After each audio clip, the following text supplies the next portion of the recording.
This is some news that I've been really excited to talk about, but I've been out of town, so I haven't been able to. But today in this video, we're going to talk about the most recent Brewmaster changes. So at the start of 11.2 announcements, they mentioned that they were going to be reworking the Brewmaster Monk. Now, of course, they did make some changes and added some new talents into our tree, but our tree remained the same. And that obviously had some cause for concern. But in the most recent PTR build, we did get a newly updated tree. And I want to, in this video, talk about, first off, what changed exactly, what got moved around, and what are we seeing that's new. And then I also want to talk about the pros and the cons of these changes, at least in my opinion. And we're going to kind of theory craft some builds. So hopefully this all makes sense and you guys enjoy.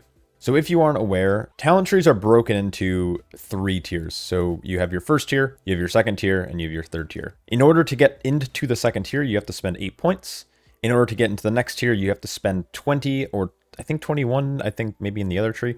But basically you have to spend 8 points and 20, and then your last remaining points are able to be spent essentially anywhere in the tree. So focusing on the first tier, there was a couple major changes. So first, August Blessing was moved from this node. So this has moved up here. The node that was here is shifted over to share a node with Quicksip, which was in this location. So these two have formed a choice node. And then Elusive Brawler, or Elusive Footwork, or whatever this talent is called, Strike at Dawn, was then moved up from here to this location. So kind of a lot of movement that was happening here.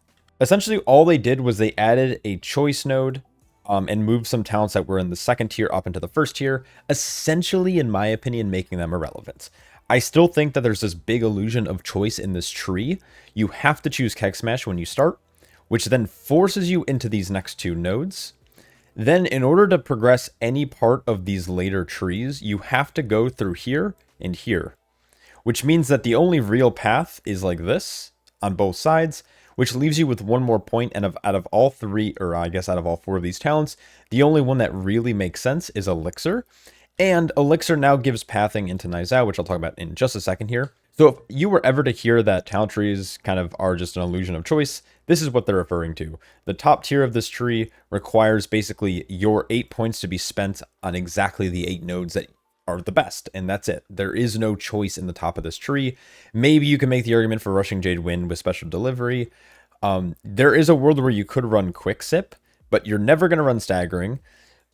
Celestial Blessing or August Blessing was only ever used for pathing to get to Nizao later in the tree, and Strike at Dawn is kind of a dead talent in a way, because you don't need more Elusive Brawler stacks. Just quite frankly, just don't, in both Raid and Mythic Plus. So I would say that this rework is nice because it moves some of the more pointless nodes out of the middle of the tree, making the points that we spend down here more meaningful. But I don't think the top of the tree is any better than it was. And it may be like a little better, but like nothing's changing is essentially what it's coming down to. So moving into the second part of the tree, the biggest change that we're seeing is right here. This path node to Nizao is massive. So this path was added. We also saw the removal of a talent here and a talent here. So Nizao's resolve was over in this location here and was simply moved over, which replaced August Blessing, which moved up here. One with the Wind has changed. Nothing is moved here. And then they removed, of course, this one has moved up, Strike at Dawn.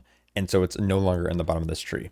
Now, this is great because it means that our middle of the tree, our tier 2, becomes a little bit more flexible due to the current pathing. So because of this path to Nizao plus the reworked nodes, we're probably going to be spending points here. But what's nice about Nizao, as well as obviously these other paths, is that they kind of all funnel down to the areas of the tree that we want to be in, allowing us to pick up a lot of these talents that are really powerful or just have been a staple of the class for a really long time. So the middle of the tree is looking a lot better. And because they've moved some of the worst nodes up to the top, it has actually freed up points to be spent in the later half of this tree, making it a little less heavy. So last but not least, we have the bottom of our tree. Nothing has changed down here. The only thing that's moved is, so Zen State used to be where Shadowboxing Treads is. So Shadowboxing Treads was moved up from Facepalm. Everything kind of shifted. So Facepalm used to be down here in the tier 3. Pretense used to be here where Zen State was. Zen State used to be where Shadowboxing was, and Counter-Strike hasn't moved. So they kind of like did this little like musical chairs dance around the right side of the tree, and the left side hasn't changed. So Pretense is now in the third, or in the bottom of the tree. Unfortunately, I think this devalues it. It was a little bit more valuable when it was in the second tier of the tree. I think there's a world where you can forego choosing this talent for other choices, things like Zen State, things like Oxdance in some certain scenarios, things like Determination, or even additional CC. So overall, I think the tree changes are a net positive, but I still think that there's some drawbacks. Jumping in game, let's talk about the pathing through the tree now that we've talked about what has changed. So Keg Smash, Purifying Brew, and Shuffle, these are obviously staples, and you're forced to pick up all three of these essentially. You can't even forego picking Shuffle, because even if you put all your points into the middle of the tree, you still have to choose Shuffle. And because of that, you also need to access most of the talents down here. And because of that, you can't really choose August Blessing. And you also need to be able to path into this node here. So you have to choose Spirit of the Ox or Strike at Dawn. And one of these is way better than the other. Spirit of the Ox is so much stronger than Strike at Dawn will ever be, so you have to play Spirit of the Ox. And now you're spending one extra point on the top of the tree, so you don't choose Quick Sip, and you spend it on either of these other two nodes. So this is the problem, and this is the illusion of choice that you think you have in the tree where you ultimately don't. Now, that's not to say that one can just ignore all the talents and just create like some really wacky build, but that's not what we're talking about here. We are talking about what is Brewmaster actually going to be looking like and playing like, and the top of the tree is looking exactly the same. Now, some people might be wondering about August Blessing. It was a choice, and a popular choice, to say the least, in raid settings. But the reason it was popular in raid settings is because it was the only and the more efficient node to get to Nizao, which was one of the only damage gains that we had. And so chances are you probably won't really ever need to play August Blessing.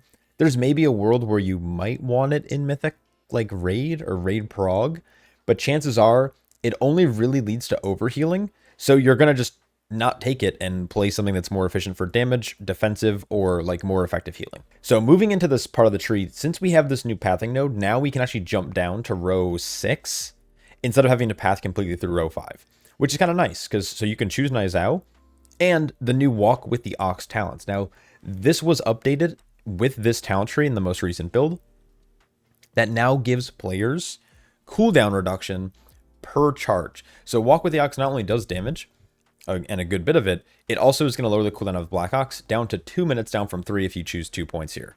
I think this is probably going to be really strong outside of like future potential tuning. So this unlocks basically the middle of the tree, giving us plenty of different nodes to choose from this point. Obviously, Celestial Brew or Celestial Infusion are both going to be strong. I still haven't gotten around to Mythic Plus testing. I've been out of town. I've been very busy, and I'm trying to get this video out. For now, we're just going to choose Celestial Brew, but I believe that Celestial Infusion can be good. There are a few issues I have with this, but again, that's going to be for a future video. And of course, Shadowboxing Treads. One big issue I still have with the tree is they need to just get rid of Fluidity and Motion. It doesn't make sense to have. This is a damage gain, and it cleaves to additional targets. This is a 10% damage loss, so 30% down from Shadowboxing Treads, and it just has a reduced cooldown, but the rotation is already relatively smooth by having a 4-minute or a 4-second CD on Blackout Kick, so making it 3 just kind of messes up the entire build. But from here, as you can see, we now can access almost every single node in here, outside of Counter-Strike, and like the Scalding Brew, Salsalabim Strength node. I've seen a lot of people trying to cook up no Breath of Fire builds, and I think that's a huge mistake. I think Breath of Fire, for a lot of reasons, is really strong. It's sustained damage over time, which helps with threat. It's also a fairly sizable DR, which helps with survivability. On top of that, it has good synergies with both like Dragonfire Brew Charred Passions as well as Salsalabim Strength Scalding Brew. It's good for resource economy because it does not cost energy. It also has additional synergy with things like Blackout Combo. So there's a lot of reasons to play Breath of Fire. So I think anyone trying to make a build, I mean, like, I applaud you for trying, but I don't think it's really possible. I think Breath of Fire should be in the top of the tree. Maybe where like, I don't know, make Keg Smash baseline, move Shuffle up, or put Breath of Fire here. I don't know.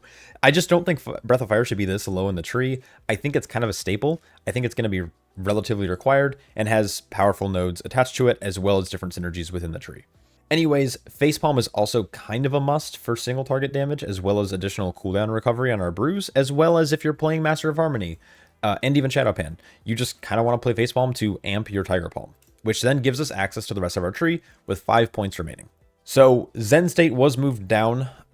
There was a world where Zen State would actually be pretty decent, but I think it's going to be based on specific scenarios, which I don't want to like make up, like I don't want to try to hypothesize on because I want to test Zen State in actual Mythic Plus environments, which I haven't done yet.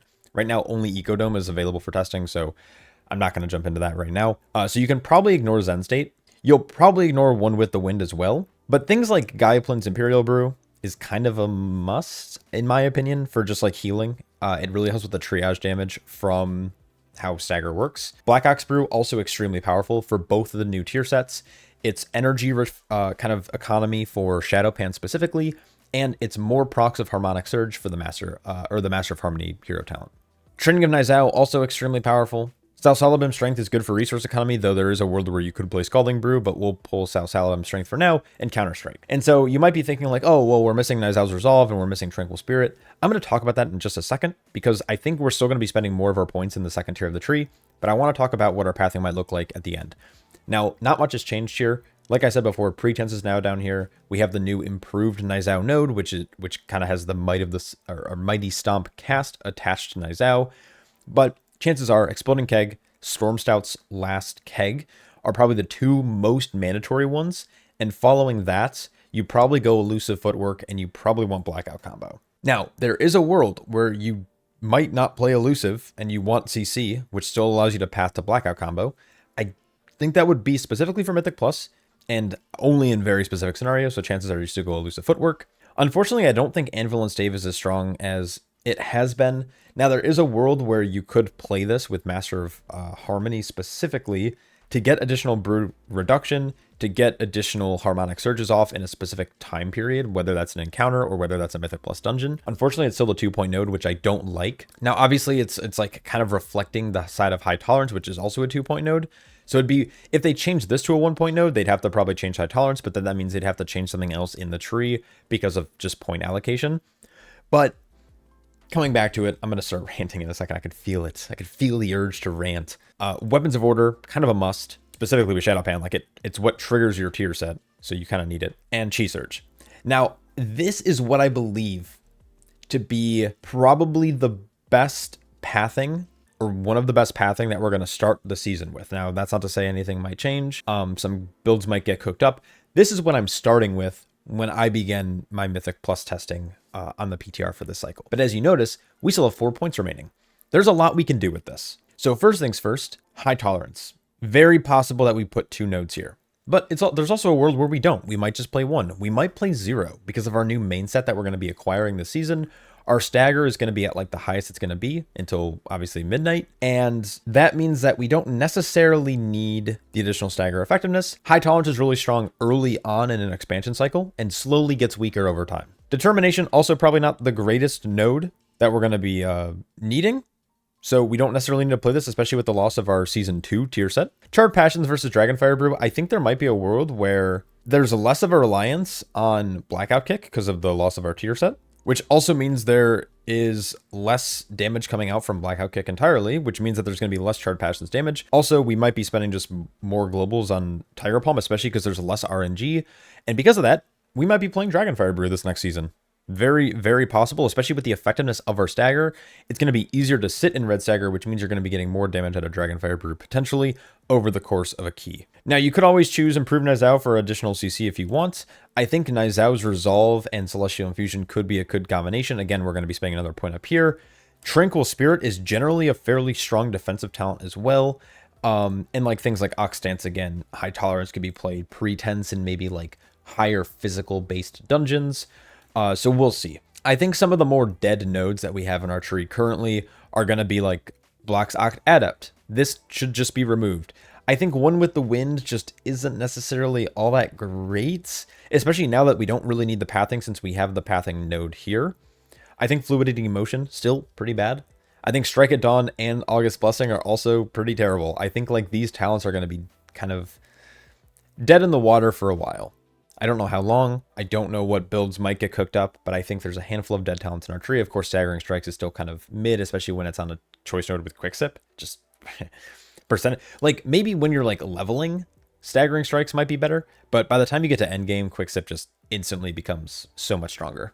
And yeah, so overall, I like the new pathing of this tree. It allows us a little bit more point flexibility once we hit the tier 3, allowing us to actually feel good about going back and picking up some of the more powerful talents in the center or towards the bottom. Now, there's still a lot to be said about Nizau's Resolve. I believe it's still bugged, which means that it might be harder to play Celestial Infusion. And if that's the case, or if it's actually working as intended, which would be just so funny, these points can then be spent kind of towards the bottom of the tree, and then you don't really have to worry about it. Tranquil Spirit is good. It's also not like necessarily mandatory.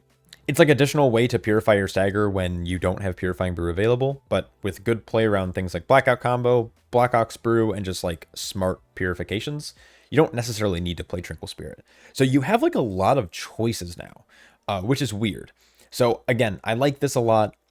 I think once I get into testing, it's going to be a little bit more clear what talents are going to shine and which ones aren't. But yeah, that's pretty much it. Let me know if you have any questions down below. My plan is to attempt to test dungeons or the Ecodome specifically this weekend. I am currently out of town, so that's why I'm not able to really get into testing at least consistently. So let me know how you guys feel about these changes in the new tree down below, and I will catch you all in the next one. Peace.